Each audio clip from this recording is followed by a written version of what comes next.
এখন ওনার তথ্য উনি কোথায় আছেন, মানে কি মনে ঝুঁকিটা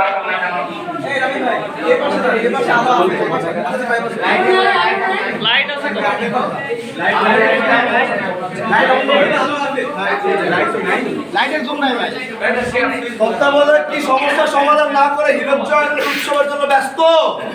ঠিক, হ্যাঁ, কোথায় উনি? উপরে উপরে। আচ্ছা, হীরক জয়ন্তী বন্ধ ঘোষণা করতে হবে। আগে হাসপাতালের উন্নয়ন, হাসপাতালের রোগীদের সুচিকিৎসার ব্যবস্থা করতে হবে। ওষুধপত্র রোগীদেরকে ঠিকমতো দিতে চায় না, ওষুধ আছে কিন্তু ওষুধগুলো রোগীদেরকে ঠিকমতো এটার আমরা প্রতিবাদ করছি। এবং তত্ত্বাবধায়কের কাছে আমার অনুরোধ, অতি তড়িৎ গতিতে বৈষম্য বিরোধী ছাত্রদের যে বক্তব্যগুলো রাখছে এবং তারা যে দাবিগুলো রাখছে সেই দাবিগুলো আপনি মেনে নিয়ে আপনি হাসপাতালের উন্নয়ন করুন। আমরা আজকে এই হীরক জয়ন্তী উৎসব হতে দিব না, দিতে চাই না। উন্নয়ন তারপর উৎসব করে।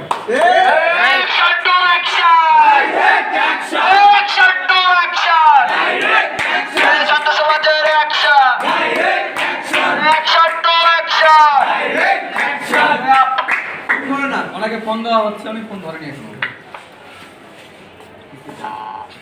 স্পিকার দাও, ওনাকে ফোন আবার দাও, স্পিকার লাউড স্পিকার দাও। স্পিকার এই জায়গায় কথা বাজবে, স্পিকার ধরুক আগে, স্পিকার আগে ধরুক। এমনি ওনার সামনে আসো, ধরুন তারপরে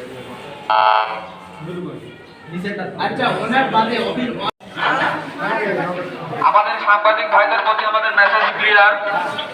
সদর হসপিটালের প্রশাসনিক কর্মকাণ্ড বন্ধ থাকবে, আমাদের চিকিৎসা সেবাদের সাধারণ ব্যবস্থা সেটা চালু থাকবে।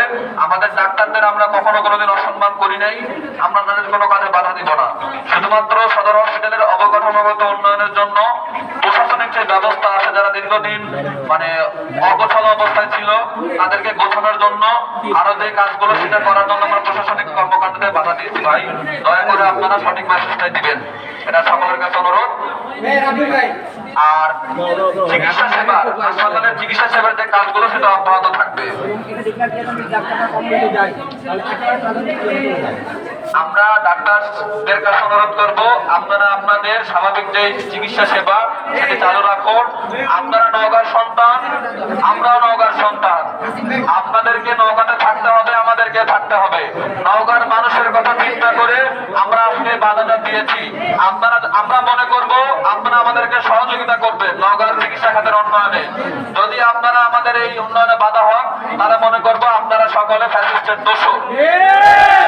তো আমরা সকলে সহযোগিতা চাইবো, সাংবাদিক ভাইদের সহযোগিতা চাইবো, কারণ আপনাদের এই চিকিৎসা খাতে আসতে হয়। এই হসপিটালের উন্নয়ন পর্যন্ত আপনাদের ধৈর্য ধরতে হবে ইনশাআল্লাহ। ধন্যবাদ। আসসালামু আলাইকুম।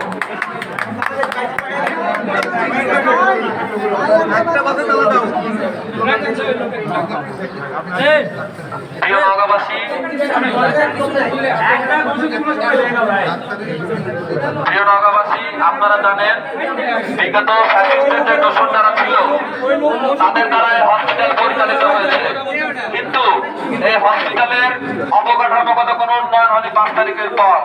আমরা দফায় দফায় হসপিটাল প্রশাসনের সাথে আলোচনা করেছি, তাদেরকে বিভিন্ন প্রস্তাবনা দিয়েছি। হসপিটালের পুরোটা পরিবর্তন না করে যে উন্নয়নগুলো সামগ্রিক উন্নয়ন, যে উন্নয়ন হসপিটালের বর্তমান প্রশাসন দ্বারা করা যায় সেগুলো আপনারা পরিবর্তন করেন।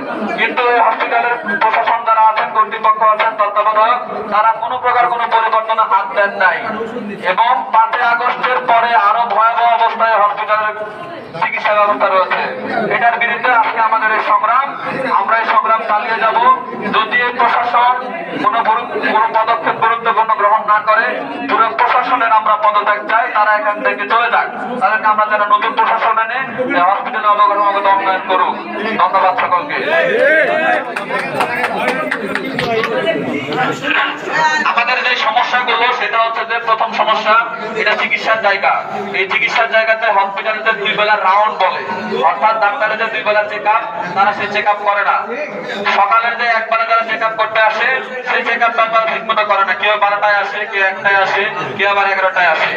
এছাড়া তারা যে সিন্ডিকেট, তারা টেস্টের জন্য যে সিন্ডিকেট গুলো করে, তারা বাইরে নিয়ে চলে যায়। এই হসপিটালের ওষুধ বাহিরের ক্লিনিকে, বাইরের হাসপাতালগুলোতে পাওয়া যায়। মেডিকেল অফিসারগুলো ঠিক মতো থাকে না, এবং এই হসপিটালের 2-1 ডাক্তার রয়েছে, তাদের আচরণগত সমস্যা আছে। আমাদের সাংবাদিক ভাইরা যারা আছেন, আপনারা এই ডাক্তারদের বিরুদ্ধে নিয়োগ করেছিলেন, যারা রোগীর উপরে আপনার বিপদ করে মারে, রোগীকে ঘর থেকে বের হয়ে যেতে বলে। এমন ডাক্তারের হসপিটালে এখনো বহাল তবিয়তে আছে। তো আমরা চাই না এই হসপিটালগুলো থাক।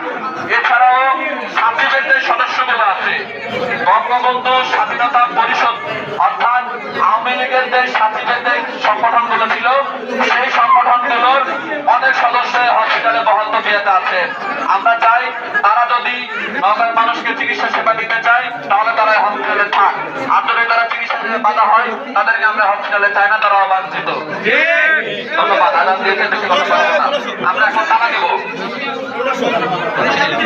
চলে আসো। আমরা এই প্রশাসনের কাছে অনুরোধ করেছিলাম, তাদের একটা প্রতিনিধি টিম আমাদের সাথে সাক্ষাৎ করুক আমাদের বেঁধে দেওয়ার সময়ের মধ্যে, কিন্তু তারা আসে নাই। আমরা আজকে বাধ্য হয়ে হসপিটালের প্রশাসনিক ভবনে তালা লাগাবো। যদি তারা আসতো, আমরা তাদের সাথে আলোচনার টেবিলে বসতে রাজি ছিলাম। যেহেতু তারা আমাদের সাথে আলোচনার টেবিলে বসে নাই, আমরা বাধ্য হচ্ছি তাদের এই প্রশাসনিক ভবনে তালা দেওয়ার জন্য।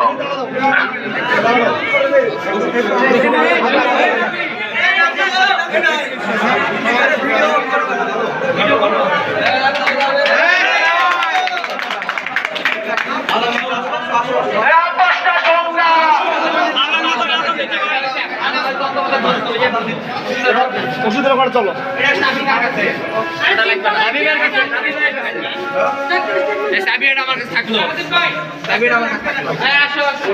সদর হসপিটালে